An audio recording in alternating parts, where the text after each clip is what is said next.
Hello and welcome to another episode of the Christian Reeve podcast. Today's guest is Mr. Buckmeister. He was on the show in the very, very beginning 3 years ago, right? Now, I just want to take a minute to just think about this. When I first started this show 3 years ago, I had no idea what I was going to do with the show. The first episode was me reflecting on, at the time, being 27. Now I'm 30, so I'm getting ancient. And me and Buck, did we meet on Reddit? Do you know? We'll get into that. Yeah, It yeah, was yeah, Reddit. It was Reddit. Yeah, we met on yeah. Reddit, and I was like, "Yeah, I can have a guest." And we had a great time. And I would like to think over the last 3 years that I've become a better interviewer, a better discussionist, podcaster. Anyway, it felt very fitting 3 years later to have my very first guest back on the show. So welcome, man. How you doing? Nice to be back, man. Yeah, it's been a very hectic time for me. I haven't even podcasted, like, been a guest or done anything in like I want to say 2 years now or whatever. Oh, I've mad. been like very, very busy. Like I haven't even been watching like the people that I regularly watch. Like I usually keep up with your podcast, but I haven't kept up with anybody for like the last 2 years. It's just been crazy. But it's cool to be back. It's cool to chop it up with you again. Thank you, man. It's honestly a pleasure. Talk us through a little bit what you've been doing, because I know that I've been paying attention to all your illustrations and stuff, and what you're doing with comics, and we'll get into that. But I mean, it's been 3 years, two years, yeah, sorry, 2 years since I last kind of chopped out with you on the Instagram lives and such. So what's happening in your life, man? What's going on? Well, my family business just sprung up, and now I'm in charge by default. So that's Oh been man, fun. Matt, can you talk about the business, or is it private? Yeah, What's yeah, what's the yeah. deal? It's like rentals and property and all of that boring stuff. Like, yeah, my dad started it he started it 2015, and then like he's just decided to hand it over to me. And like Oh man, African household, you don't get to say no. I So hear you, man. I've been running all of that, and that's been a little bit hectic. Been learning a lot about South African law, which is and a lot about property law and all of that stuff. And then on the creative side, though, I don't know if you heard the news, but like 2 years ago, when R.I.P. Chadwick Boseman, like he passed, and they were doing the whole Black Panther thing, Hmm. and yeah, very sad time for everybody. But like Marvel decided to kill the character indefinitely. It looks like, and so I've been on this campaign started by a guy called Emmanuel Noisette. I think that's how you say it. He's called E-Man Movie Reviews. So he started a whole petition called Recast Challa.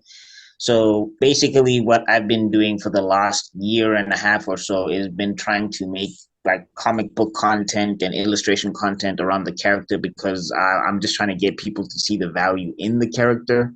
Because the killing of the character for me is it's not a good business move, and I think it hurts the MCU and the whole industry as a whole and all of that stuff. So that's been like my primary focus. Like I haven't even worked on a lot of my own stuff. Well, outside of outsourcing it to other people, like Art of Marvelous Wonder is a really cool guy. He's been helping me with Neon Wave.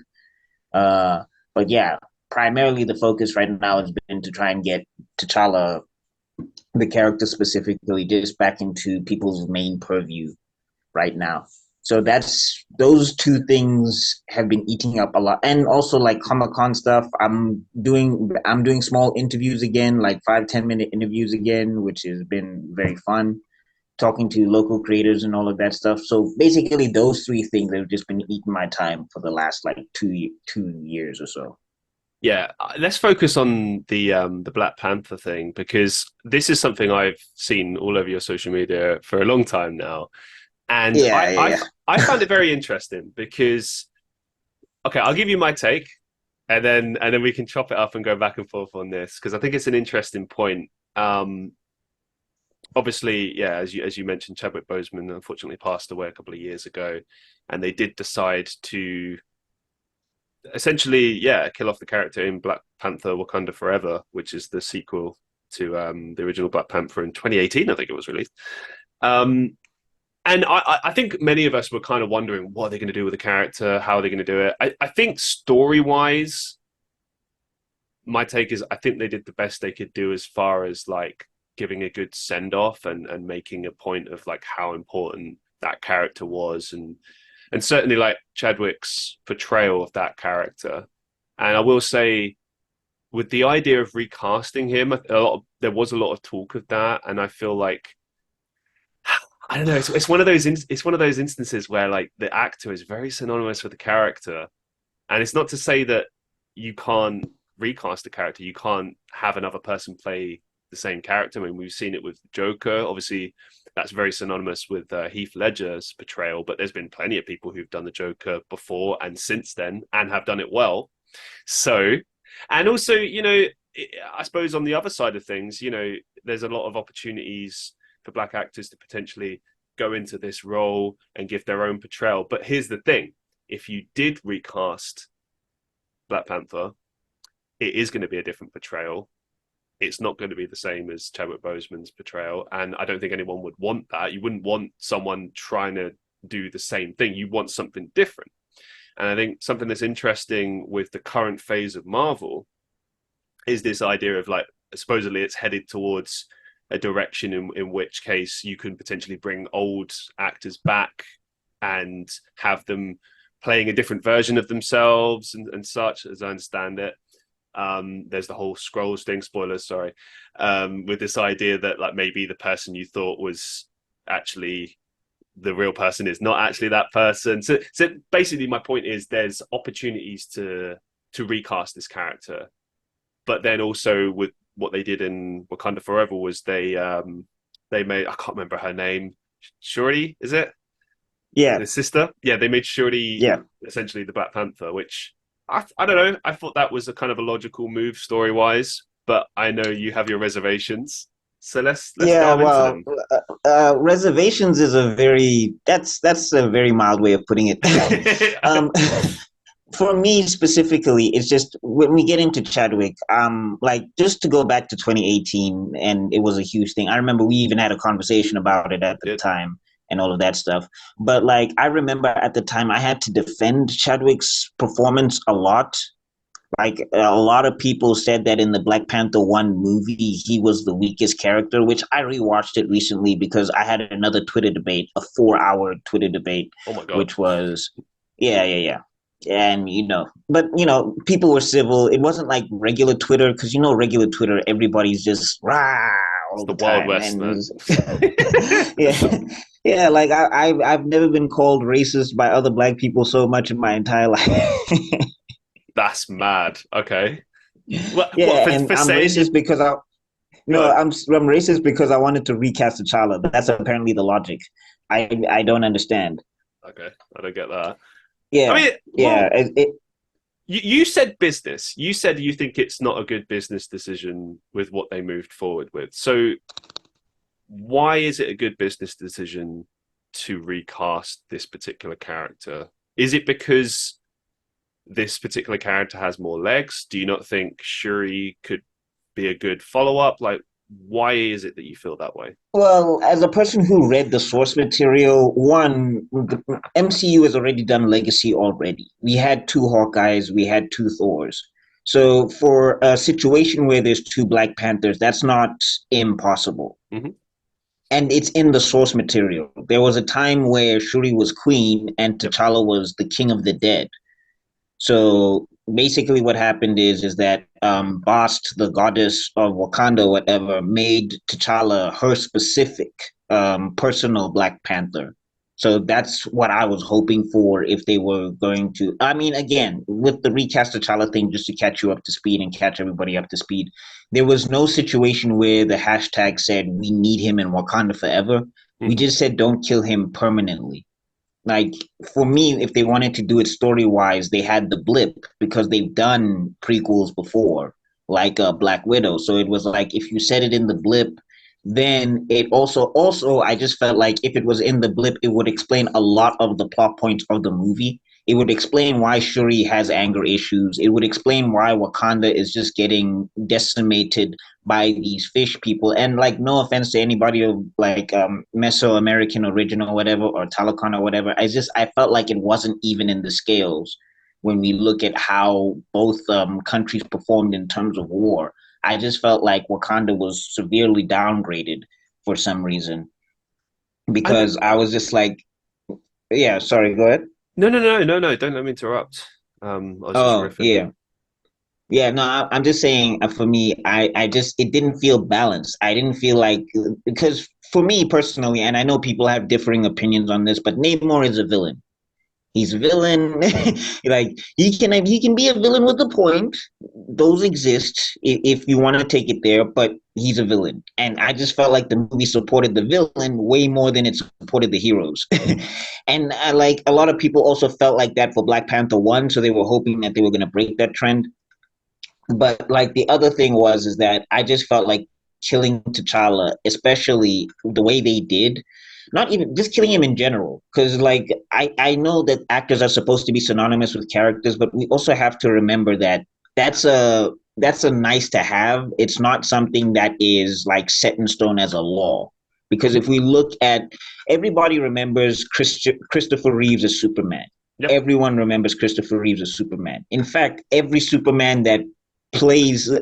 actor that plays Superman has to go up against Christopher Reeve's portrayal. But that doesn't stop them from getting cast. So with the recast T'Challa, I also feel legacy wise, it's better to make Chadwick Boseman the beginning of something rather than the end of something. Like I feel like anybody that's coming after like would have to obviously pay homage because I'll tell you right now, I am he was perfect to me. Like in South Africa, a lot of people were very upset that he was Black Panther because they were like, if it's going to be African, why don't they get an African actor, etc., etc. Which is a logical, I mean, it's fair, Good point. but it's Hollywood. Like it's Hollywood. I'm not expecting Hollywood to like the fact that 2018 was the first time we ever had a Comic Con in Africa ever, Wow, and really? this is the whole continent. It's the whole continent. Like this is the whole continent. There's never been a Comic Con here ever. Mad. So like that's what I'm saying is when we talk about the impact of the character. Now, just getting into that, like I want to say that making him first is way better than making him last. Because if we look at like James Bond is a great example, right? That's a long storied legacy of a character, and there was a time where they didn't even say it was different continuities. Like we have to also remember this continuity talk is new. Like we understand reboots and all of that stuff, but there was a time when people were just getting cast and nobody was thinking about how does this fit into this is a very like 2010, 2011, 2012 phenomenon, which is not that long ago. So I like the thing is I just feel like, and I mean there's many ways to do this, there's many ways, and they definitely should recast. I'll get into the business aspect of why they should recast. I'm just getting into like the cultural social aspect right now.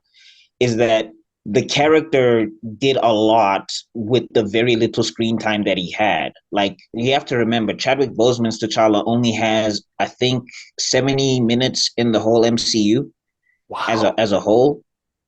that's And crazy. like if I'm looking at somebody like Spider-Man who came in at the same time as T'Challa, he's almost got triple that screen time. So to bury the character that early, and I get that people's introduction, because remember, I'm a comic book fan. Like you know this about me, a lot of people know this about me. I've been reading comic books forever. So Black Panther never got the push in comics, T'Challa specifically, he never got the push in comics that other characters got. So when 2018 came around, this was like kind of his time to shine. And Chadwick did a great job, even though he was fighting cancer, which is another aspect of why I'm saying he should recast, is because Chadwick knew how important the character was because he was going through hell and he was still doing all of those stunts. Like he was still practicing all of that. He was still getting into the gym. And he didn't even make it about him, which is, I think, another reason why people kind of fell in love with the man. Which is, I again, it's a very, very noble pursuit. I totally understand why people are like, infatuated, not infatuated, if that's the word. I'm just saying why they love Chadwick. I'm not against their love for Chadwick. But when we talk about what he put into the character, and also he's got like several like video evidence quotes where he's talking about like when he was getting sick, there was this guy he was talking to called Roland Martin, and he said to Roland Martin, "I want people to see the role. I want people to see the character, what you do with the role. I don't want them to see me." I mean, you're an actor. You know that when you Hmm. transform into a character, you don't want people to see like you don't want Christian Reeve. You don't want them to see Christian Reeve. You want them to see the character. Like you want them to fall in love with the character specifically, in a sense. No, From no, what no. I understand when I'm watching like your acting reels and all of Completely that agree. stuff. Well, I think to the point what I was making before, I think that that's kind of the issue is that like he set the bar so high as far as his portrayal, it's difficult to follow that. Not impossible. And as you outlined there, they did it with Superman. But to your point, and I think this is very, very important, Christopher Reeve had his stretch of movies, right? That was like a certain portrayal.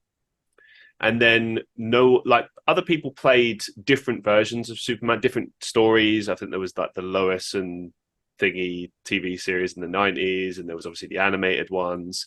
And later on in the 2000s, there was the Superman flop that was actually supposed to be a continuation of Christopher Reeve's story, which was interesting. And there was a lot of controversy at the time because people were like, he's not Christopher Reeve. And that's to the point about what we're talking about. It's like very like, oh no, the actor has become so synonymous with the role that it's made it very difficult. I feel like Henry Cavill really has been the only person to sort of come along and completely redefine it. And yeah, okay, you got Smallville, you got other ones, but like he really came and made like his version of the character with I get what you're saying there, but I think with Brandon Ruth, we have to also remember Mhm. people love Brandon Ruth now. Oh yeah, yeah, Like yeah. they love Brandon Ruth now, and also he was not bad. We No, he need to also wasn't. understand. We need to also understand, like with recasting, like because that's another thing that people love to say. It's like if they recast, it's going to be terrible. You're going to hate the character. Well, no, you got to understand. Like a movie is a multiple step process. Like if the script sucks, it doesn't matter how good the performance is. Like there's been so many movies where the performances are great, but the script is not supporting or backing up those performances. Like that's how I felt with Superman Returns. I Mhm. felt like it flopped because they didn't know what they were doing with the character. I mean, even if we look at what Lex Luthor was doing Yeah, in that movie, it didn't weird. make sense. It's He was so weird. building a kryptonite island that people were going to rent on and to make business deals. Kryptonite real estate, man. Come on. Yeah, who wants to live on a weird green irradiated planet that's going to give you cancer? Kryptonite is it's Superman's weakness, but other people can get sick from it. It's not Mm. like it's a radiated space metal or whatever, or a space planet or whatever. So yeah, we gotta understand that. Like even if we look at something like Wolverine Origins, like Hmm. Wolverine Origins, Hugh Jackman was fantastic in that movie, and Liev Schreiber as Sabretooth. They were really good. But overall, that movie's no, just no, no. Why was Deadpool teleporting? Why? Like that's the thing with movies is that like recast, like everybody says it's going to be terrible. We have to understand that it's not going to be the actor alone that's going to tank a franchise. That's just impossible. No, no, but I think like I think one thing I'd like to push here in this like mini debate we're having is that like at the end of the day, there's a big difference between the continuation of a specific story versus reinvention. So my personal take on this Black Panther deal is that there maybe should be another Black Panther, but a completely different character, I suppose variant, if you want to call it that, where someone can come into the role and it's not specifically not T'Challa, it's someone different, right? So it's like continuing the legacy of that character, but then doing something different. Because it doesn't I matter get that. I who get you that. do, it's inevitably they're going to be compared to Chadwick Boseman's portrayal, and I don't know. I feel like you should always reinvent rather than recreate. But even when you reinvent, people still get compared Oh, sure, to yeah. the original. Like when you say variant, like again with recast T'Challa, we've outlined like a bunch of like personally in the beginning, I was team variant. The only reason I'm kind of wanting a direct recast right now, and a direct recast of T'Challa specifically, because I know people want to say T'Challa Junior is the next thing, and I don't agree with that. But when we said variant T'Challa, like specifically, he must be a T'Challa from another universe. Mm. Like the reason why we have it has to be this specific character is because we you have to remember something. Black Panther in publication history, he's 2 years younger than Spider Man. Spider Man was 1966. Oh, mad. Black Panther was created 1968. Yeah. Yeah, so he's about like 58 to 60 years old right now as a character in like fictional history. Wow. And I this never is the knew that. first time he's ever gotten a movie. So like Panther fans have been waiting for decades. Like some people are like 60 years old and they've been reading this character ever since they grew up, and now they're just told this character that they loved, that they bought the merch for, that they made palatable, is just going to go away. And that, I feel like that's a little bit unfair because it's just like, no, they never asked up front in the beginning because they never expected it to happen, but once you gave it to them and you take it away, that's kind of like, let can we do something else? And like when Chadwick's brother came out publicly, and there's multiple videos of this where he was like they should have recast the character, and his niece also came out publicly to say they should have recast the character because his brother said that Chad was Chad, the character is the character, and basically Mm. because the effect that the character had very much from a social standpoint. I'm going to get to the business part. I'm not even in the business part yet, but I'm going to get to the business part. Like the character from a social standpoint, like I said, 2018 with Comic Con Africa, Kizazi Moto on Disney Plus. Like a lot of African creatives and Black creatives in general are getting chances they never had simply because of the impact that the first movie had. So to stop that impact there, when you realize how important T'Challa is as a character, because you have to remember, in mainstream comics, he's the first.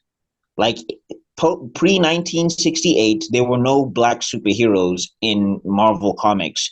And I think in comics proper, I don't think, like, yeah, even in DC, the first black superhero I think is supposed to be John Stewart, and he came in the 70s.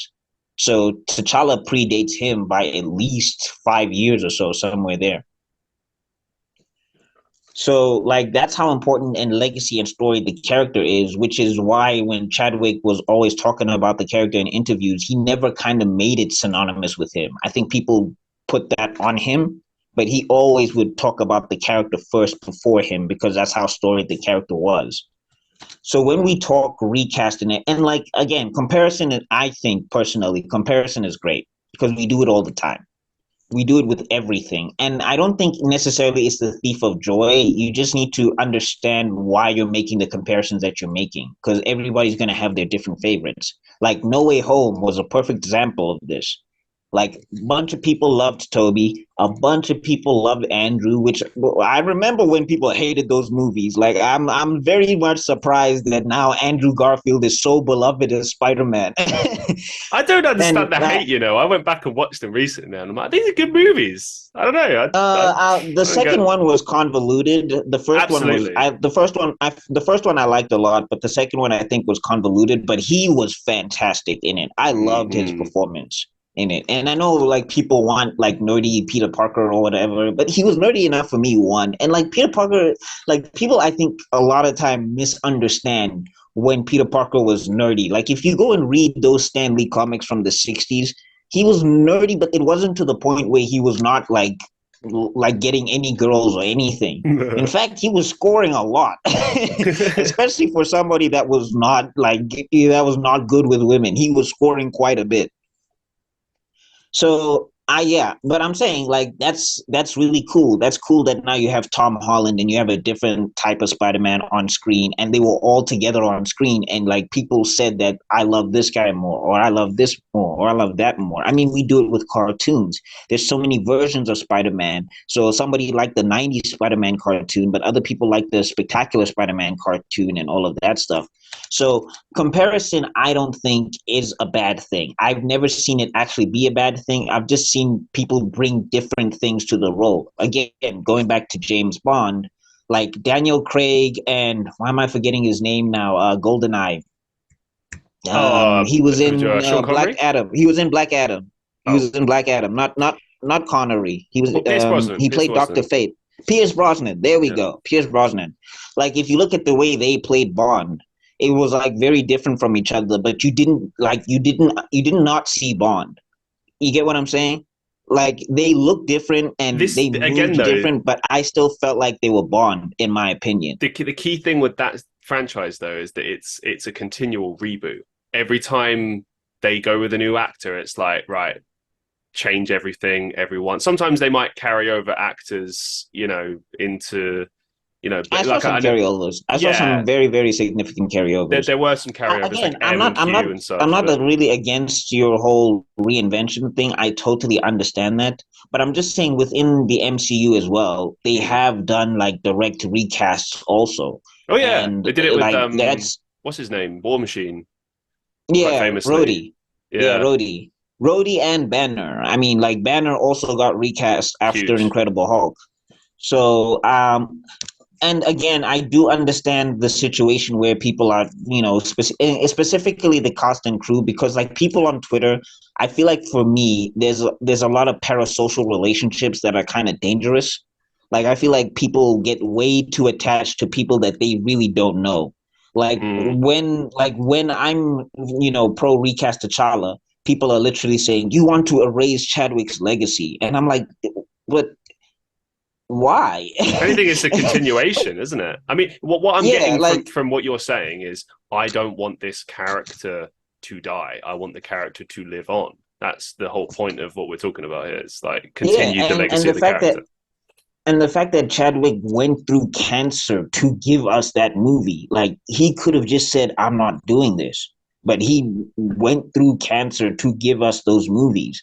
Like he went through cancer and he was still jumping off of buildings and still spin kicking and all of that stuff. And like, if you know cancer, your body is against you. Hmm. Like, I mean, he's a real superhero if you think about it. But like, why did he do that specifically for T'Challa?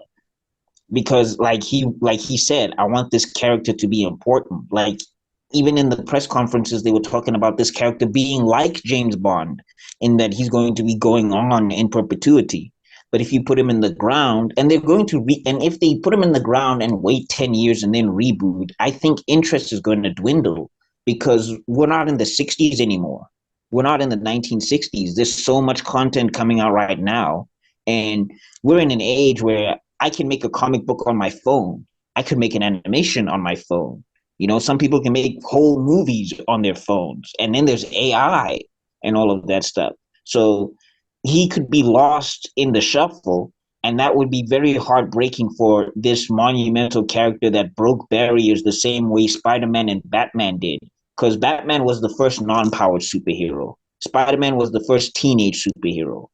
T'Challa is the first black superhero in mainstream comics. So just to get rid of that, no, not I don't think that's wise because unfortunately, one, he doesn't have a lot of media. He has one cartoon and a couple cartoon appearances. Two, movies affect everything.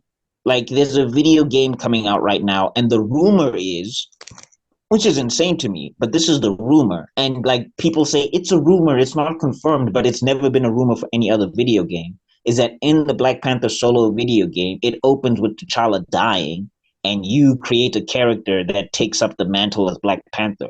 Now, again, it's a rumor, but what when has that ever been a rumor for any other video game ever? When have you ever heard a Batman game announced and you're not Bruce Wayne? Where have you ever heard a Spider-Man game announced and you're not Peter Parker? I've never seen it. Spider-Man 4, So, Spider-Man 3, Miles uh, Morales. uh, uh, yeah, but I mean, okay, even with Yeah. Miles Morales, at least they publicly said you are Miles Morales, Yeah. and I'm just being a and dick. and yeah, no, no, no. I mean, and Parker shows up in the game too. He trains you through the game, so Yeah. yeah, I'm just saying for me, this is like the first time he's ever gotten a video game. And I'm like, that's the rumor. Like that's no, no, no. So I'm just saying, unfortunately, the MCU has an effect on a lot of things. Even in the comic books right now, he's not king anymore. He's been exiled and they teamed up with Namor. And it's just like, I see what you're trying to do with this MCU synergy. I mean, and like, if you look at like cases, I don't know if you ever saw this, but like Kamala Khan. Now she's a mutant in the comic books, and they got Iman Vellani, her actress, writing on the writing staff and everything. And it's just like, and Iman Vellani is cool because she's like a huge fan of the character, or whatever, which is nice to see because sometimes these writers are not fans of the characters that they're writing, and you're just like, why are you writing it then? Yeah. But like, yeah, like, but I'm saying the MCU synergy, it's like they keep thinking it's a big thing, so it's bound to affect other things, which is why recast T'Challa in a sense is very important, because it's not going to just stop at the movies. One, it shouldn't stop at the movies because I feel like other actors, and Chadwick has said this in interviews, that he's like, Hollywood does this thing where it's like there can only be one.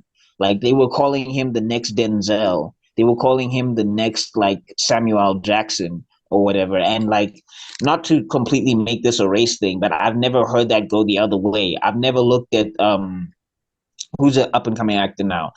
Yeah, okay, let's go with Tom Holland. I've never looked at Tom Holland and heard anybody say, well, he's the next George Clooney. Or I've never looked at like what's another example? Even if we go with Chris Pratt, I've never heard anybody look at Chris Pratt and say he's the next Bruce Willis or whatever. Like they just get to be actors. So with like this role specifically that could change another black actor's life completely, like for them to play T'Challa, they're like what would happen to their career is huge and massive. And that's something that Chadwick was in his early days when people didn't know him. That was something that he was fighting for, because like in Bold and the Beautiful, he was like a thug or whatever, and he didn't like it when he played a thug.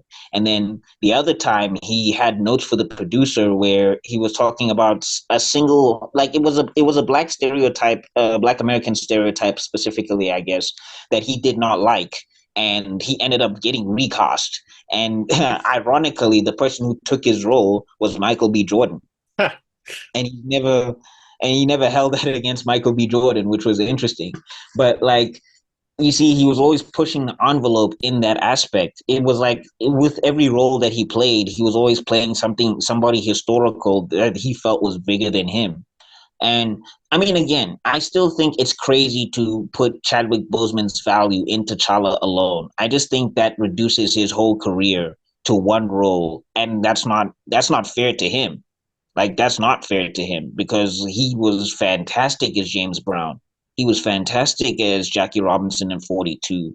Like even if you go to 21 Bridges, he put in a very strong performance over there. And if you look at the Five Bloods, he was a very powerful performer in there as well. Like Chadwick was really good at his craft. I think he was one of the best modern actors of our time. So I to reduce him to one role, I think is unfair. So with all of that being said, again, I just feel like I'll get to the business aspect, but putting the character in the ground, it diminishes his impact, and that's not good going forward because there's going to be so many avenues and opportunities lost. And also potentially because people forget that they have short attention spans, they Hmm. do, they there's a chance they might even forget that Chadwick played T'Challa because T'Challa's nowhere to be seen. Like that's a thing that can very much happen. Like if you look at characters that have not gotten recast, like I don't know if you've ever heard of this, the $1 Million Man. I think it's called the $1 Million Man, something like that. Not Ted DiBiase from WWE, That's because I what know my that's what mind goes to everybody. as a wrestling fan. Yeah. But apparently there was an action hero called the $1 Million Man or something like that, and Huh. nobody knows who that actor is unless you're like 50 or something, apparently. And because he was never recast, they never had another. Like there was never nothing to go back to. Like the only reason I know Adam West is because of Christian Bale. Like Interesting. when Christian Bale was Batman, I ended up going into the history of Batman, and then I found out about George Clooney and why the franchise went away for a while. Then I found out about Val Kilmer. Then I found out about Michael Keaton, and then I found out about Adam West. And the thing is, that's the thing with recasting and keeping the IP fresh, is that you get to pull those fun things where you get to see it like a shark can spray, where Batman is spraying a shark or whatever. I mean, they even had references to it in the Arkham games where you punch a shark or whatever. So like recasting, in a sense, keeping that legacy alive, it also keeps these people alive here. in terms of like pop culture relevance, and it also always makes sure that you know these guys were the first people to push the envelope. That's why I feel like it's very important to recast T'Challa specifically. Now we get to the business aspect. Finally.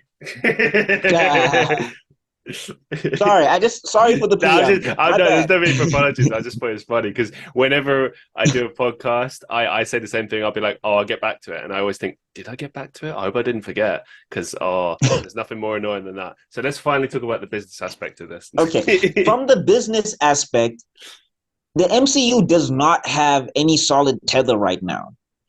I'm looking at the lineup. Who's the Iron Man? Who's the Captain America? Oh, dude, can I cut in for Really? a second? This is like the weakest lineup ever. We've gone from like the New York Yankees to like I don't know who's a bad team, like the worst team in the league. Like I hate to say that, but I mean don't get me wrong. There's some interesting stories being told there, but at the same time, if we were to just suddenly do an Avengers movie, just for argument's sake, this team of people, I don't buy it. They're going to save the universe. Come on, you know. Now, and you got to look at it right. If you look at this lineup, technically, they're supposed to be stronger than the OG Avengers. Technically, like if you look at it, you got Miss Marvel. She can do more than Hawkeye. You got Okay, yeah. like Captain. You got But see, Captain Marvel.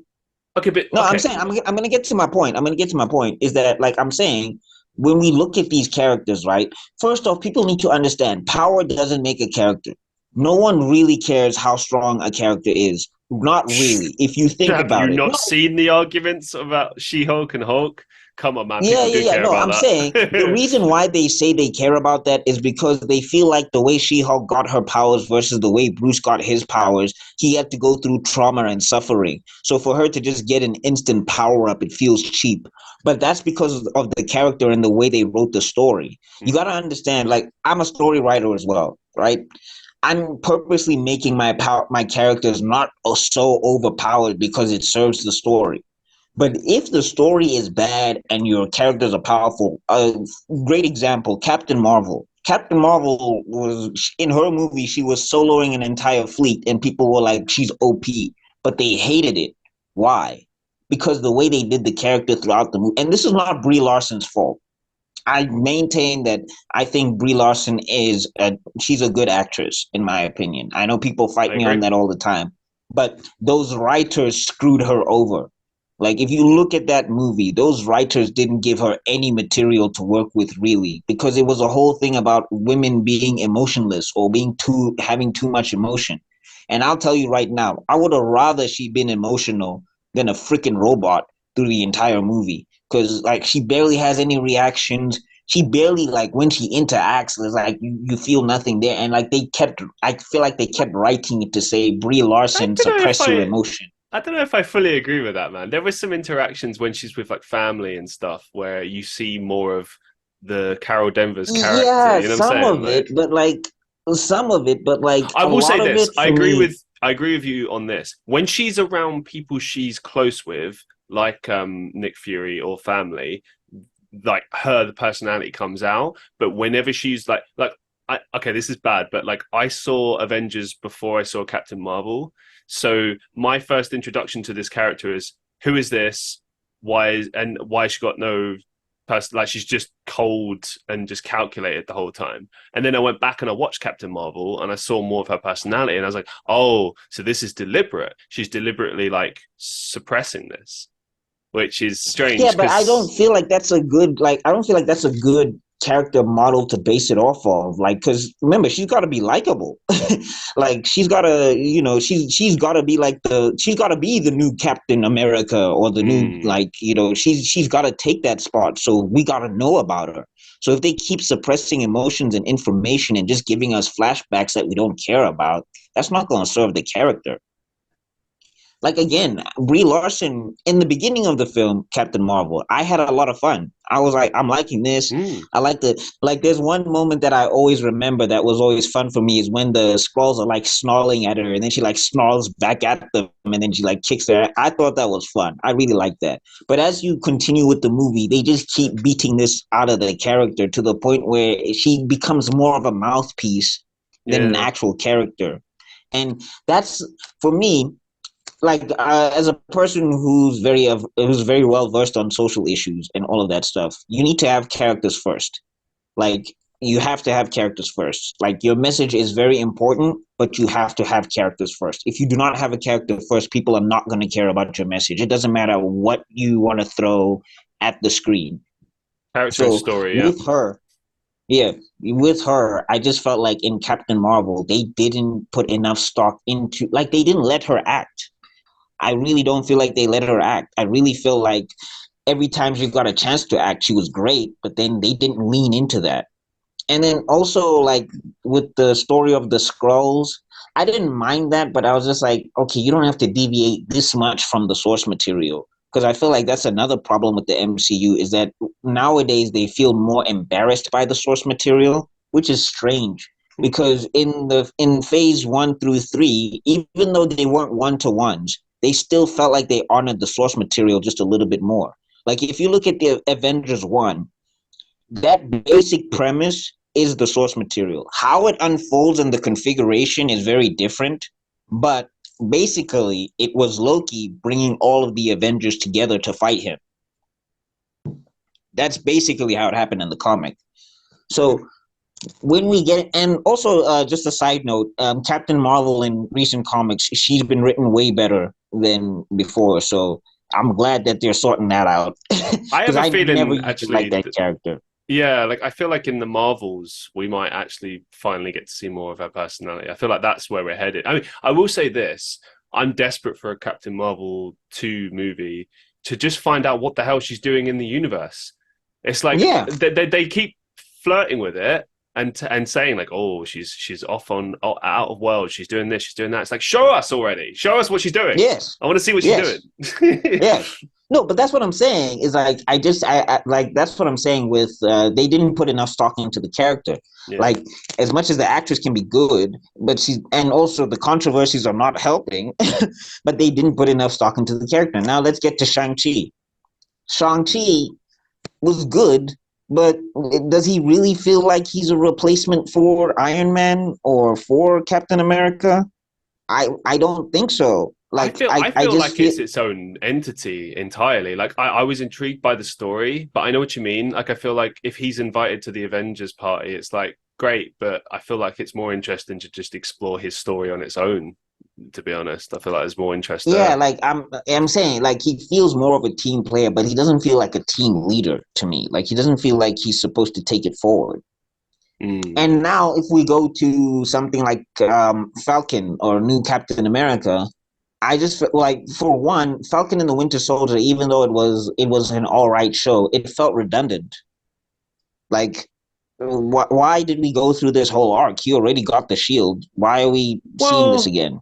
okay, I'm going to play devil's advocate here. I feel like you could make the argument that Captain America just giving him the shield is not really the same as like earning it and becoming Captain America. Like I honestly felt after watching that series, I really felt like he earned it because what they did is they took it away from him in a really major way and he had to like fight tooth and nail to get to the point where it's like, yeah, no, you are Captain America. And I don't know, by the end, I felt like, yeah, no, he is Captain America. It really felt that way. And I know there's plenty of people that disagree with me on that, but to me, that's how I No, I understand. interpreted that I understand story. what you're saying, but I feel like the reason he gave him the shield in the first place was because he had already put in the legwork to earn it.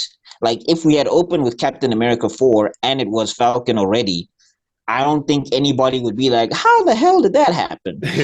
So, So what you're saying is like, that throughout the Avengers movies, he's earned his stripes really that way. yeah, That's fair yeah. enough. Okay. I mean, he basically went on the run for with Steve Rogers just because he was Steve Rogers' friend. Like he basically was hunted by the government. Like you better give him something. Okay. And Let's jump on that as well. So yeah, he helped Steve Rogers. He helped Captain America, but I feel like the whole point with Falcon and the Winter Soldier is showing like independently he doesn't feel like he's really earned it necessarily. Like that's the whole point of the story, isn't it? He himself does not consider himself to be Captain America, and then throughout the course of yeah, that I get story, that. he it's like a personal struggle. And I don't know, I dug that because it's like, firstly, it's a relatable story, and secondly, by the end of it, it's become his. It's no longer something that's been passed down by his long departed friend. Now it's, this is mine. I'm going to own this. I am this. Yeah, I get that, but I mean, for me personally, I just feel differently because I liked him as Falcon better than Captain America personally. But like, anyway, what I'm saying is that like a lot of people felt like it was a circle, and also we haven't seen like Sam lead a team, like we haven't seen him like display like leadership qualities for a very long time. So I mean, he's the best candidate at this point. He like just objectively speaking, he's the best candidate, but he's not the same draw as like a, and then also Thor, they've just taken Thor off the deep end.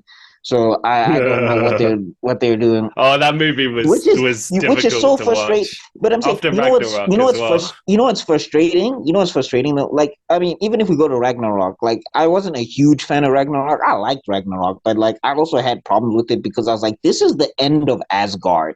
Why are we joking right now? Hela is slaughtering millions. Like this is actually genocidal. Yeah. Why are we laughing? Like when the It's most all fun and serious. games until Avengers Infinity War, really, isn't it? It's like, Yes, and I'm just like, Avengers Infinity War is what Ragnarok should have been. When they announced Thor Ragnarok, like Ragnarok is supposed to be the end of Asgard. It's supposed to be like the monumental battle where all of the gods die, and like that's the end of that universe. So to just say that like haha we're laughing, haha we're throwing Loki into people, haha, it's just like, guys, you can't be like, don't use the term Ragnarok then, because even in the comic books, like Thor had to kill like the makers of creation and reboot his entire universe in order to solve that issue. So I'm just like, okay. But anyway, like getting into Love and Thunder for a second, it was just like Chris Hemsworth is a good actor. Like he is. Like if you ever wanted proof, that conversation with the talking raccoon had more people emotional than when Odin decided he was just leaving. Like when Odin dies in Ragnarok, I felt way more emotion seeing Thor talk to Rocket Raccoon than when Thor had to mourn his father. Like that's something weird to me. So I'm just like, Chris Hemsworth is a good. Yes, we know he's funny. We understand he's funny. It's great that he's funny, but he can do other stuff as well.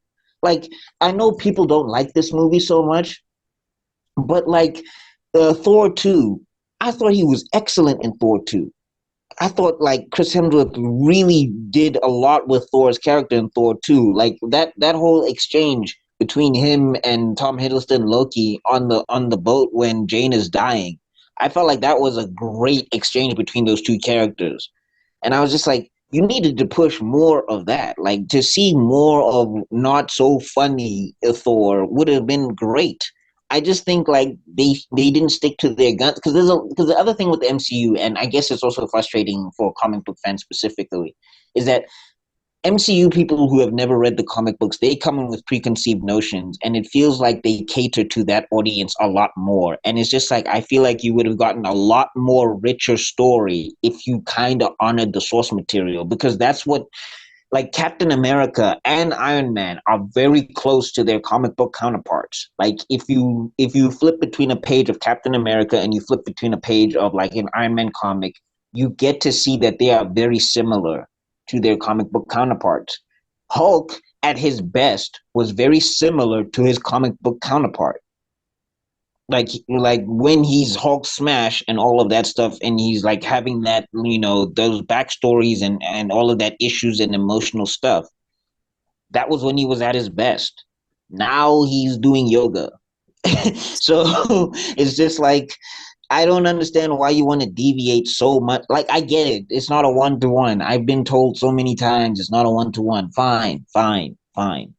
But like it's an adaptation, and with an adaptation you should still have the main elements of the stuff you're adapting.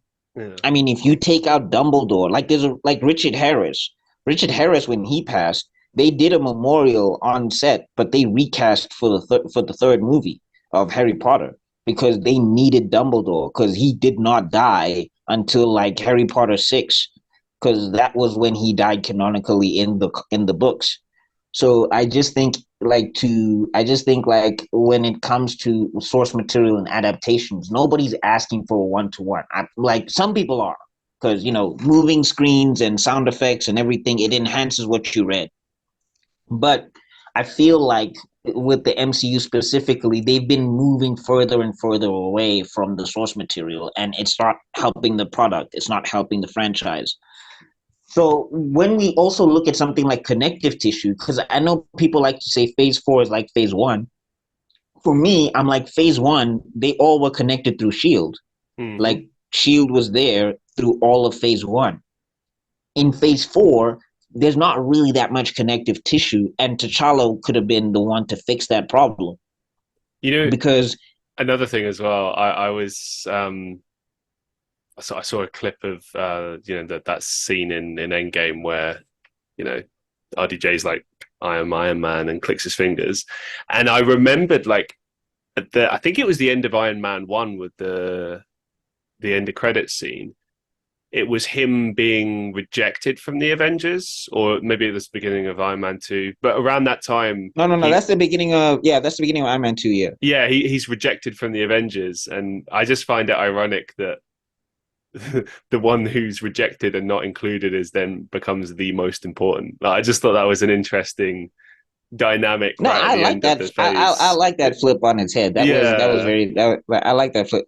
Like, yeah. Again, I'm not into like fatalism like that. But rather, he retired. But okay, whatever. I But don't know. like, I yeah, thought that that was. was a good story. Like I have to say, I personally don't want to see him come back. I thought that was the perfect story to Oh, end it. it's happening. He like an Iron Man is coming Not because they RDJ need to though. figure something out.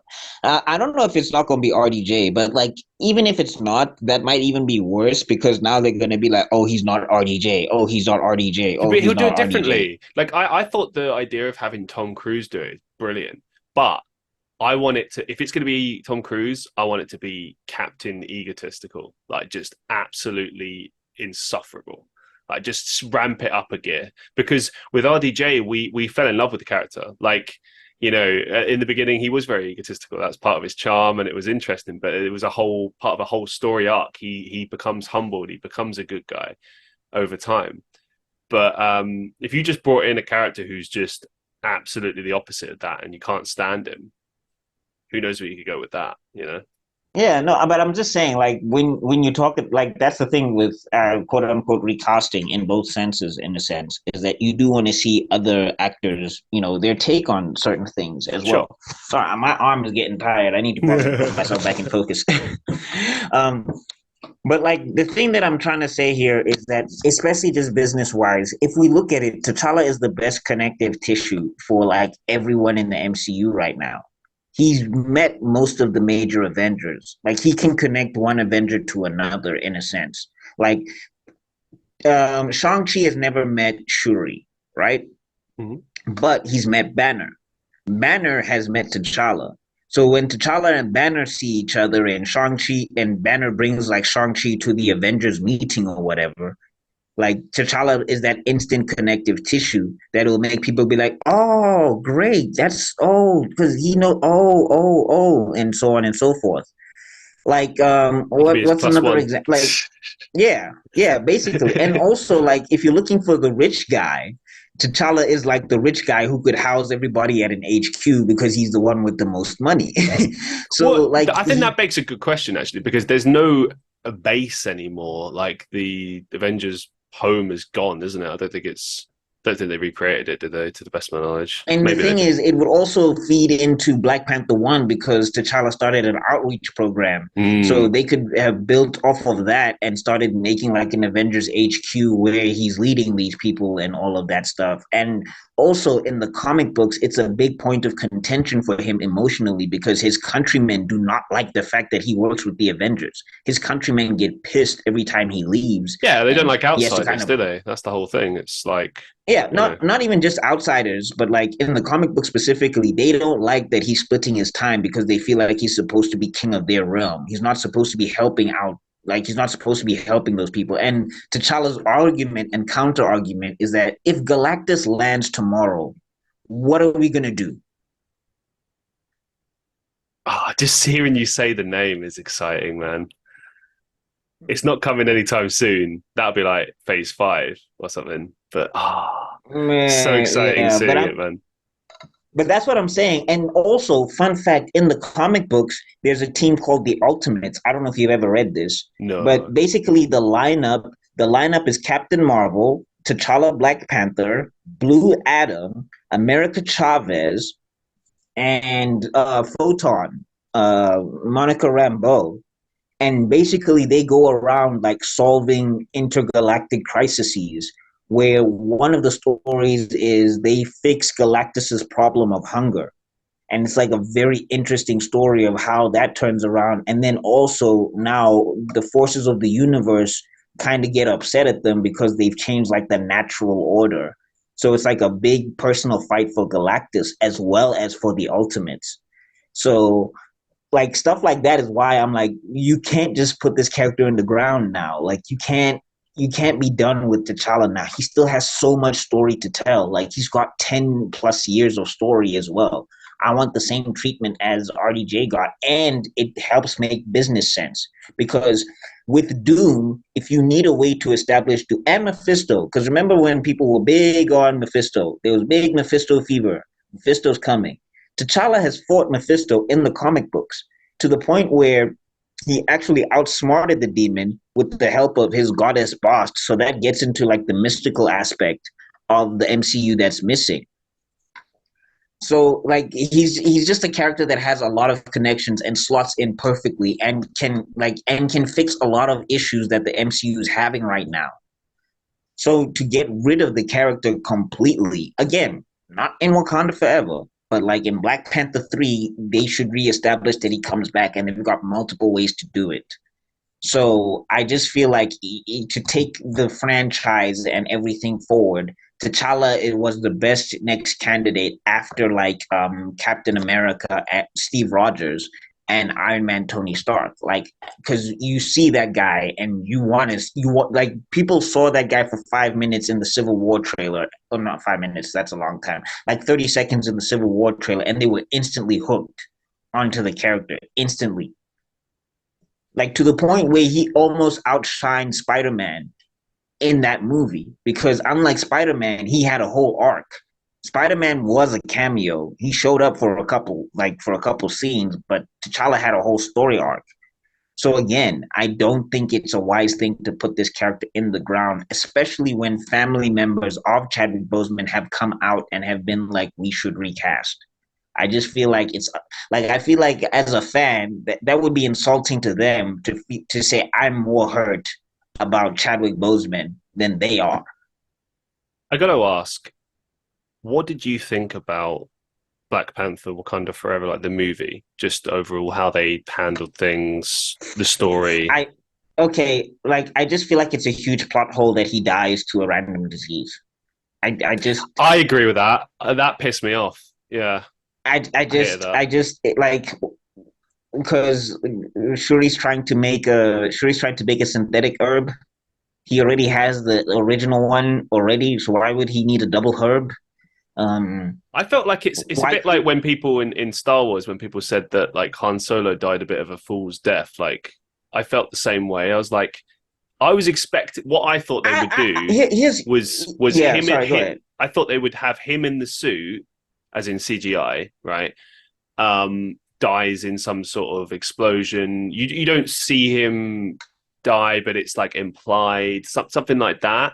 And then we cut to the aftermath and everyone dealing with it. I was very surprised with this choice. I thought that was not very befitting of the character. I don't know, but Yeah, but like in the Han Solo situation, right? When they say he died a fool's death, I feel the opposite of that because like specifically, it's like because when Kylo Ren was Ben Solo, like when he see like that's his kid, so I feel like he was trying to help his kid, and sure, I get it. I get it. And like, like Ben Solo wants to be part of the dark side so badly because he's cosplaying Vader. He feels like he has to do what Vader would do. Yeah. No, So I get the logic behind it. I just felt like, oh, this, it was fearless bounty hunter. unceremonious, I feel, especially Yeah. for such a big character. It was unceremonious. Like, I get that, but like, do something else. um, Make me happy. Come on. yeah, no, but I'm just saying also, like, sometimes we have to understand, especially with these types of franchises. Like, I know everybody comes out and says they're not cinema. They're not. It's like, yeah, and I disagree with if I that. want to, if I want to see like if I want to see some depressing biopic about a gangster that gets shot 50 times after he's killed all of his opponents, and I'll go watch a Scorsese film.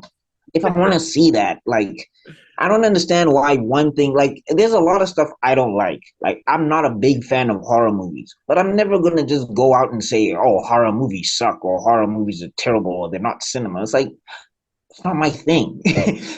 When you come to comic books, I don't want any of your depressing, weird, like. I, no, I didn't come to see that. I came to see a guy spin kick a giant purple man. I didn't come for, you know. Anyway, but getting back to Wakanda Forever, like I just think like some of the writing because like also what Recast Chala was saying is that these people don't have their head in the game. I really don't think they do. I really think they're rushing this. They're going into this way too early. They're not really thinking about the decisions that they're making here because they're in grief. And when you're grieving, you're not 100% present. So like when we get to T'Challa also, it's just like they forgot like certain parts of the MCU lore. Like if we go to Civil War, they instantly freeze Bucky with cryostasis. Why couldn't they just do that with T'Challa? Good point. It would have been a way to obscure the man and all of that stuff, take him out the movie, and still have the same movie. If they did it in the blip, it would have explained a whole lot more, as I mentioned earlier. Like they didn't really need to kill the character. Everybody was fine with not having him in Wakanda forever. We all collectively said, okay, look, if they're not gonna have him in Wakanda forever, we get it. And like Ryan Coogler was even coming out at the time and saying he wanted to retire because that's how hurt he was. And I was just like, they're not in the headspace to do the movie. Because now as you get into the movie, there's just a lot of stuff that starts being contradictory. Like, for example, Namor snuck in twice. That's a big issue for me. Because I'm just like, this is supposed to be the smartest people on the planet. The first time, I mean, I still don't understand, but fine. The first time, fine, fine. The second time, I felt like they would have been a nation that prepares in case this guy comes back. I know what Because you he mean. threatened the queen and the princess. Like, that's a big deal. It kind of raises And then, concerns for the security, really, doesn't it? Like if he yes, can get it's on, very, that's bad. surely That anyone is can get bad. there. That is bad. Like for me, I was like, no. And then also when I look at what they did with M'Baku, and again, when people hear me complain about M'Baku, I'm not talking about his amount of screen time. It's not how much time you give a character, it's how you depict them. Because everybody loves Heath Ledger, right? He only had 15 minutes in The Dark Knight. No, He didn't have a lot of screen time. I know what you're saying with M'Baku. Like I felt like he was not the same character in this. Like kind of came across in the first one. He's very menacing. He's this like opposing force. You really do feel that. Like yeah, he will help Black Panther, and his tribe is supporting them, but like they're allies. They're not friends. That was the vibe I got. And then in the No, I think the second movie, progression. Yeah, I think the progression of the relationship is fine. I mean, again, sure, that's a Black Panther purist. Black Panther purists were very pissed because the guy who's actually, because in the comics, T'Challa has like two childhood friends. One sure, is called Taku, the other one is Wakabi, and Taku is like gay. So that was like a big thing because they were just like, oh, like he was like best friends with this guy, but they were like, it was like a progressive thing and whatever. And they even Okay. did a whole issue where Taku gets married to this guy called Horatio, and it was like in Wakanda Voices or whatever. So it was like a very pro LGBTQ thing, but it was like very natural. It wasn't like a forced situation where they just instantly made the character gay. There was a bunch of history there, which I was like very that. Yeah. interesting. Yeah. But like when we get to Mbaku in this movie, I just felt like he was used to power scale people. And I just feel like that's a very poor use of that character because he was so impactful in Black Panther 1. Like in Black Panther 2, Shuri has to arm wrestle him for Challenge Day. And I'm just like, that's already contradictory to what you guys set up in Black Panther 1. Because Mm. in Black Panther 1, T'Challa had to fight people without the herb. Like, that's what he had to do. Like, he had to fight people without his superpowers and prove that without his powers, he's still a competent king of Wakanda or whatever. So why is Shuri getting to arm wrestle M'Baku with the heart shaped herb? That's not fair to me. And then also, like Namor, we have to learn how Namor is powerful because he can knock M'Baku out with one punch. That's just like, but why are we doing this? Like, I feel like M'Baku, like his screen time should have been utilized a whole lot better and everything. And then, like again, I'm not a person who's hypercritical. Honestly, I think the only reason I'm thinking about this movie in this light, and I know I sound like a Grinch, but the No, only I reason, disagree. I think you're always very. I've noticed this about you. You're always kind of quite fair with your opinions. It's never like this is how it should be. Any other opinion is bad. It's always quite level-headed and logical. And oh this is my opinion, but take it for what it will. yeah, okay, you obviously are not on Twitter. I avoid Twitter like the plague, man. Well, it's X now because I don't know what the hell Elon is Oh doing. no, no one is ever gonna call it that. Like, I'm sorry, that's not happening. Never. Even the logo sucks. But anyway, but getting back to it, like yeah, I still feel like the performances were amazing from everybody. Absolutely. From what I've seen, because I just started watching the movie because people have been urging me to watch the movie to have a better fair opinion. I've just started getting through the movie because it's tough for me to I couldn't bring myself to watch it on initial release. I didn't have it in me because I was just like they're killing my favorite character and they're just putting him in the ground and they're having a whole funeral and it's just like it was a lot for me personally because I was just like because I grew up on T'Challa. Like I've been reading him for 15 years now. So for them to kill the character in the way that they did, that was just I couldn't do it. I I wanted to support, but I couldn't do it. something that's really cool actually in the movie, which I really dig, is the fact that Shuri goes through this whole storyline. We move away from Black Panther, and she then becomes Black Panther and everything, right? But then right at the end, she's there, she's on a beach, and it cuts to loads of flashbacks of T'Challa, and I just thought that was really cool when you're talking about grief, because at this point it would have been years later, and it kind of like spoke to this idea that like people pass away, but you never forget. You don't stop feeling like sad about it. You just kind of learn to move forward. And of course, they do the whole, this is his son, etc., the continuation of the bloodline and stuff. But like, it's done in a kind of respectful way. I think it's. I don't know. I feel they handled it quite well in that sense. I can see that. I mean, again, personally, I feel like it's very much conflating fiction with reality, which is very dangerous territory in my opinion. But I just feel like with particularly when we get to the sun, it's just like I feel like they wanted to give us an olive branch as T'Challa fans, but like I just feel like they've done something where it's going to be very confusing in the MCU. Because if we go to Black Panther 3 and this 6-year-old kid is all of a sudden 21, Yeah, no, how? that's not. Yeah, that's not going to work. What I'm saying though is like if we go to Black Panther 3 and the kid is 21, how? It just Like drank some serum, it standard. yeah, yeah, it's He just had a growth And spurt. if they can, and if they can time travel, if they can time travel, it makes more issues for me personally because I'm like, if you can time travel, why don't you just go back in time to when T'Challa was not sick and then just help him there, Because that's not how and just time travel works. It's ah. not how time travel works, Everybody, man. they've broken so many rules of time travel. Like Captain America fought himself. Like that should have caused the time paradox right then and there. Like the I whole thing thought should have this. been.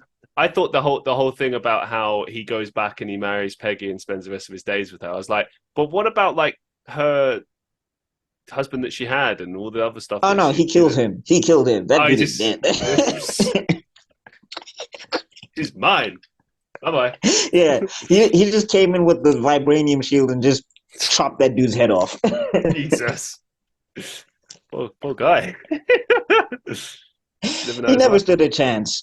I mean, regular Schmo number 2, Steve Rogers, World War II hero. He never stood a chance. Jeez. And Let's like, go on. Go on. yeah, sorry, go ahead. I was going to just move away from Marvel, but if you got some more stuff you'd like Oh no, to finish anyway, off the like that's point, just my whole spiel on that. It's anyway, yeah, I just basically that's my focus right now is just trying to get T'Challa back into, the in a specific light, just trying to get him back in a specific light so that people can also start focusing on the character more than just the actor because I feel like characters live forever. I mean, you and me, humans, we pass, but like ideas and characters are ideas. They live in perpetuity. I mean, there's a reason why Batman is 75, but they still draw him as a 45-year-old man. So I just feel like putting the character down for good is not. It's not good socially, and it's not good business wise. But anyway, we can move on to something else. My bad. That's no, my hey, spiel. listen, I love it. I love it. I wanted to explore this with you, and we got like over an hour out of that. So, man, but I want to talk about you, man. I want to talk a little bit about you. So we'll start off with something that kind of sucked, but I'd like to kind of get your thoughts on how you've moved since it. So you were hacked on Instagram a while back, Oh yeah, built up this Instagram account and everything, and then it just randomly got hacked, and then some arsehole was posting well, like Bitcoin or some shit. What yeah. To happened? be fair, I was a little bit dumb about it. To be fair, I basically people never usually get me on that stuff Hmm. unless like I kind of know you. So I think they hacked an Instagram friend of mine where we used to communicate all the time. So when he messaged me and I thought he was sending me a link or something, I was like, no, I mean, I know this guy. We've chopped it up for a while, only for me to find out later he was hacked. So that's Ah. kind of how they got me. And then I found out I was locked out of my account, and then I tried to get it back. I even like tried to pay another hacker to do something, and that didn't work out for me as well. So I basically just had to bite the bullet. I just had to take the L, and in a couple of ways, it's like it's not the first time stuff like this kind of happened to me in a sense. Not like it's the hacking thing, but like when it just reminded me of my days when I was doing Vine, and then one day Vine was shut down, and all those followers I built on Vine were just gone. So I guess I just had to be like, if I still want to do this, I guess I got to do this. And yeah, I kind of swallowed my pride a little bit, and after crying for like 2 days, and I just decided to like truck on because I didn't have like I love this way too much. Like as much as this social media game can get to a lot of people, for me, it's I really like being able to talk to people like this. I really like being able to make content around stuff that I like, and I really like being able to, chop it up with people on like a lot of platforms and all of that stuff. So yeah, I mean, it sucked, but it was just a thing that happened. It wasn't the end of the world. I mean, I think also at the end of the day, we have to also remember sometimes that we over exaggerate things in our mind. Like I wasn't making any money off of that account. I wasn't like, I like it like as much as losing it sucked. It wasn't the end of the world, is what I'm saying. Yeah, I felt bad for you when it happened, but I was glad to see that you set up a second account, you moved forward and stuff. And it because I felt the frustration on your behalf as well. I was gutted to see that, and it was just frustrating. I remember sharing the link around and just trying to get people to like stop Yeah, following the account, follow your new one and stuff. And it yeah. was Thank you for that. Thank you for that. no, I of course, think man. the thing that hurt me the most about it, hurt me, I guess, if that's the term. The thing that pissed me off the most about it was that he started messing with, or they, I don't even know if it was a he or she, but they started messing with other people in my like circle and Right. whatever. That was, I think, the thing that pissed me off the most is that like they were trying to hack other accounts and like one of these guys that I was training with at the time, he was like an up and coming MMA fighter. Like his page almost got hacked, but I managed to warn him before it got hacked, and he still gladly has his page. But it was like that was the thing that kind of was the worst part for me is that like now they're gonna try and do this to other people that I know, and I have to like warn them as much as possible to not follow this account, that it's Mm. not me anymore. I mean, some people picked it up instantly because I've never spoken about Bitcoin ever in my life. Like I've like it's like I think there were like 1,000 posts, and now all of a sudden there's two Bitcoin posts, and also they had like an American denomination. So like of course, like people know I'm South African. Like I have it in my bio and everything. So some people picked up on that, but you know, sometimes they get people via like the DMs and everything. But that was the worst thing for me was that like they were gonna do this to somebody else. And I was just trying to understand what is the point of doing this stuff. But like, yeah, I think that was the big thing that was an issue for me. Let's bring it to something more positive. Your comic book Mm. series, Neon Wave. Now, obviously, 3 years ago, it was very much becoming an idea, and since then, you've released. I believe you released comics. I bought one of them at one point. Yeah, Um, you did. Thank I you so did. much. Yeah, no worries. Took us through the progress of Neon Wave. Oh, well, we currently working on issue two. It's just that it's very difficult now because we're in two different countries. Sure. And like the artist that I'm working with is in Zimbabwe, and I'm in here in South Africa. And also, he's got like a date, like he's helping me for free. That's the one thing. Like, my mind is still blown because I was just doing stuff on Instagram, and he DM'd me one day, and he was just like, "Hey, can I work with you?" And I'm like, "I don't have money to pay you, man. I wouldn't want you to just, you know." And he was just like, "No, I'll do it for free." And that's just like when I tell that story at Comic Con, it's just is I hope it's just gonna blow people's minds because like it still blows my mind. And like he's also good. Like that's the other thing. It's not like he sucks. He's also like a competent artist. So that on top of him doing it for free was a very big deal. But yeah, I've written 12 issues now. I basically have like most of the story planned out, and we're hoping to release issue two very soon. Seeing as how he's busy with, and I'm also in my spare time when I've not been ranting about the Chala, I've also in my spare time spent a lot of time redrawing issue one so that I can make it look better. So there is like, there is like, what's this? There is like, you know, things that are coming in that universe, and I am still doing art. Like we're refining the design because we're trying to get a better looking design for the character because I'm trying to make his mask a little bit more iconic. I kind of want that Spider-Man, Batman, you know, like Deadpool effect. Like when you even see a pin of the character or whatever, where it's just like a small pin, you know that's the character. That's kind of the thing that I'm aiming for right now. And also in that time, I've also released another book called Black Fist, which is on Webtoons as well. So that's another story. That one is specifically handled and drawn by me, and I've also nailed down like a couple of issues for that particular story. Where if you want the general gist, I don't know if anybody's ever watched Dragon Ball Z, but it's basically supposed to be Dragon Ball Z meets Black Panther. Yeah, so I mean, I'm still creating. I'm still like very busy. Yeah, and I'm still like I've got like a couple of drafts in the chamber for stories that I'm going to tell because I'm also planning to get into animation and all of that wonderful stuff. Good stuff, man. Um, so we didn't actually speak about this on the first show.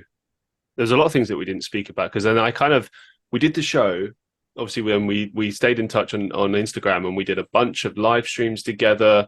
And one of the things that you used to do quite often, which I really loved, was these like freestyle rap live streams Uh, where yeah, like you and like people would put stuff in the comments and you just rap about whatever, and it was just this incredible skill that you have. Do you still do that, or are we ever going to get like an album or something? Like, because I'd love to see it. um, I have done a mixtape, Ooh, like an EP, like a 10 track EP. where can we find that? It's on my YouTube. Basically, it's called the Heroic Episode, where EP is like capitalized because it Under was like a play on Is it under the on Buckmeister on name as well? yes. Buckmeister Cul reacts. It's in there. If you go to my channel and you type in Heroic Episode, it's going to come up where there's like 10 tracks or whatever. And I do plan to get back into doing that stuff again. But like I said, it's just like when you're learning to draw and all of that stuff, it takes up so much of your time. Like most of my time nowadays has been spent, like I still do the rap thing. I still practice and all of that stuff because Hmm. like it's just it's my natural. Okay, you can shut up. Sorry about that. uh, I'm so sick of hearing my voice sometimes. But anyway, like just getting into like with the rap thing, that's like my natural talent. I've always been able to do that, like since I was like 5 or 6 or whatever. Like I think everybody has their thing. I think that's my thing more technically. So yeah, I'm planning to do more music. I was actually planning a lyrical music video. I had a whole series. It's still on my channel called the Hip Hop Uber, where I used to drive and do freestyles and all of that stuff. And yeah, the rap music stuff is not going anywhere. It's just right now with the comic book stuff, I just feel like it's way more. But yeah, I still plan to do a whole lot more rap stuff. Like it's not gonna go away. And I do plan to bring back that series. I mean, it was on my hacked channel, which sucks because I lost a lot of those videos. But I do plan to bring all of that back and hopefully get people like the only thing is I need to build up my following so that I can get more people participating because I do feel like it's more fun when there's more people in the chat. I really think you should try on TikTok. You do very well. Something to consider for the future. Um, I'll look at it. Definitely do, man. And let me know when you do. I'll follow you and share you around. Oh, thank you so much. Couple of quick fire questions for you that I didn't actually used to ask when I first did this show, but now it's become like a fixture in my show to ask every guest this. So, I gotta go watch your other pods. Like I guess when I do my drawing thing, that's gonna be what I do this afternoon. oh, it's going to be so many, man. You got like over 200 to catch up on. I'll take So, it slow. I'll take it slow. what's the best advice you've ever received? The best advice I've ever received. Man. This one I kind of came across, and it was from a video. It wasn't in real life, but this one I came across from, and like it was a kind of thing of you need to learn to see things as they are. Like I think that was the biggest piece of advice I've ever gotten, and because I live around a lot of people, and I used to be like this as well, where we overreact or hyperreact and all of that stuff, and you get into social media as well. Like that's one thing that helped me deal with the fact that I got hacked is that I had to see things as they are. Like I had to understand that as much as I had this page, I existed before this Instagram page.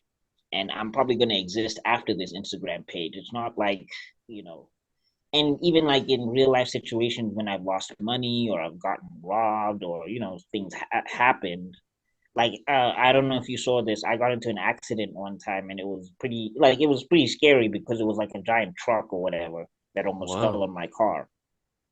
But like learning to see things as they are, it helped me to put it into context that I'm still here, I'm fine. The truck didn't fall. I don't have to have nightmares about the truck falling. It's just being able to see what is instead of exaggerating everything in your mind. And it's helped me tremendously just dealing with social media in general. Because as you know, when we started this game, people were telling us if you do 1, 2, 3, 4, 5, you should have 100,000 subscribers. And yeah, Yeah. yeah. But if you realize that as a human being, you were alive before followers were even a thing and you didn't even know all of that stuff. And like it ties also into identity and everything, where like as much as I call myself a man, as much as I call myself black, as much as I call myself a South African, when I was a baby, I didn't know any of this. Like somebody had to tell me.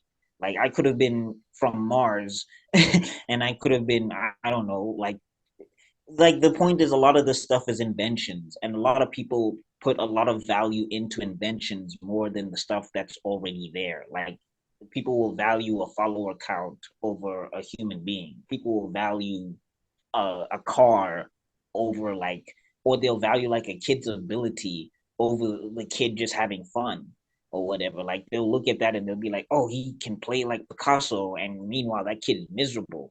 And it's just like, yeah, what's the point of this? So like for me, just learning to see things as they are, learning to see my identity as it is, that it's just an aspect or a tool or whatever, but it's not who I really am. Like, because who I am is alive. That advice, it changed a lot in my life. Like, just a lot in my mental headspace. Not a lot in, well, I would say even a little bit in my financial space because I'm doing better financially than I ever was. But, like, yeah, I just think that's the biggest piece of advice I've ever gotten. Wise words. Thank you so much for sharing. What's the biggest life lesson you've learned so far? The biggest life lesson. Meditation is very helpful. uh, Fair yeah, enough, like man. yeah. I think that's the biggest life lesson that I've learned, is that in learning to see things as they are, it's learning that, to also to sit down. I think a lot of us don't sit down, and learning to sit down and just to also like get my head together via meditation is the biggest life lesson I've ever learned or whatever. Because like again, things will happen, but like you get to control how you respond. And that's a very big deal for where I'm at right now. It's also part of the reason why I think I frustrate people on Twitter, is because they'll cuss me out and call me all sorts of names and words and letters and expletives that I've never seen combinations for. But like, because I know what it is, I've always responded instead of reacting, and that's always been nice. So that's the biggest life lesson I can tell you that I've learned. Thank you so much, man. As we draw things to a close for today, do you have any upcoming projects or some final thoughts that you'd like to share with our listeners? Well, if you guys follow me on Webtoons under Meister Geek Media, I have two projects that you can check out over there.